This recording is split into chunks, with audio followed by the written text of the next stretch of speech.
ఇక్కడ ఈ ఫంక్షన్ హాల్లో రెండో మీటింగ్కు నేను హాజరవుతా ఉన్నా. మొదటి మీటింగ్ చాలా భయంకరమైనటువంటి మీటింగ్. ఒక 150 కోట్ల రూపాయల విలువైన సంపదను కొంతమంది రెడ్లు దోసుకుపోయినటువంటి ఘటనలో బాధితులతో మీటింగ్ జరగడం జరిగింది. ఆ రోజు అంత భయంకరమైన మీటింగ్ జరుగుతూ ఉంటే ఒక్క పోలీస్ కానిస్టేబుల్ కూడా రాలే ఈ మీటింగ్ అప్పుడు. ఇవాళ ఏడ చూసినా వాళ్ళే ఉన్నారు. ఎందుకు వచ్చిరో నాకు అర్థం కాదు. ఎందుకు వస్తారో చెప్పన్నా.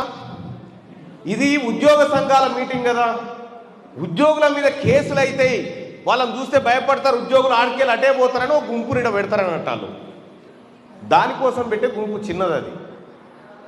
ఈ చిల్లర పనులన్నీ నేను మన బీసీ పోలీస్ ఆఫీసర్లతో కూర్చున్నప్పుడు మాట్లాడుతూ ఉంటాం. ఇవన్నీ ఎంత చిల్లర పనులు చేస్తూ ఉంటారని. సరే, మంచికో చెడుకో వచ్చిన వాళ్ళు మనోళ్ళే మనసభకి తోలిరు అనుకుందాం. కానీ ఇవాళ నాగర్ కర్నూల్లో ఉద్యోగ సంఘాలు నిర్వహిస్తున్నటువంటి ఈ బీసీ సభ ఏదైతే ఉందో, ఈ సభ ఆషామాషి సభ కాదు. చాలామంది మాట్లాడుతూ ఉన్నారు. సోదరుడు ప్రొఫెసర్ కూడా మా ఉద్యోగాలు అడ్డు పెట్టామని అంటున్నాను. నేను ప్రభుత్వ ఉద్యోగినే కదా, నేను ప్రభుత్వ ఉద్యోగినే. మీరు ఉద్యోగాలు అడ్డు పెట్టి మాట్లాడుతున్నామేంది? దమ్ముంటే ముట్టుకోమని మీ ఉద్యోగాల్లో కూడా చూద్దాం. ఇక చాలామంది మాట్లాడుకుంటా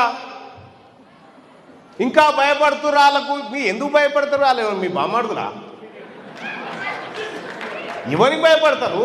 నీ చుట్టమో బామ్మాడుగా అయితే భయం. కానీ వాళ్ళెవరో నీకు తెలియదు, నువ్వెవరో వాళ్ళకి తెలియదు. వాళ్ళకు నువ్వు భయపడుతున్నావు, ఏం చేస్తున్నా అంటావేంది? దయచేసి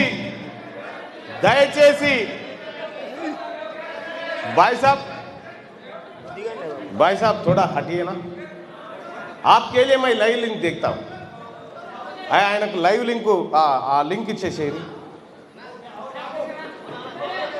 लाइव लिंक दे दो उनको, ठीक है भाई साहब. ఇక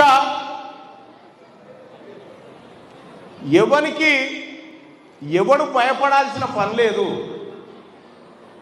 ఈ సభను ఇక్కడ వచ్చినటువంటి చైతన్యాన్ని చూస్తే వాళ్ళు కదా భయపడాల్సింది, మనం కాదు కదా. ఇవాళ తెలంగాణ రాష్ట్రంలో మీరు అనుకుంటారు నాగర్ కర్నూలు జిల్లాలోనే ఇట్లా అయినామనుకుంటారు. తెలంగాణ రాష్ట్రం మొత్తం స్టార్ట్ అయిపోయింది పంచాయతీ.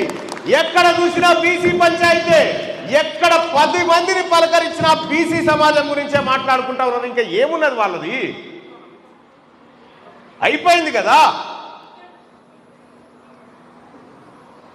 కొద్దిగా భయము ఏమనుకుంటారో అట్లా ఇట్లా ఎవరన్నా ఉంటే జర దయచేసి లేచి గట్ట వెళ్ళిపోయి ఉన్నారా? అట్లా ఎవరన్నా? ఎవరు లేరుగా. రైట్.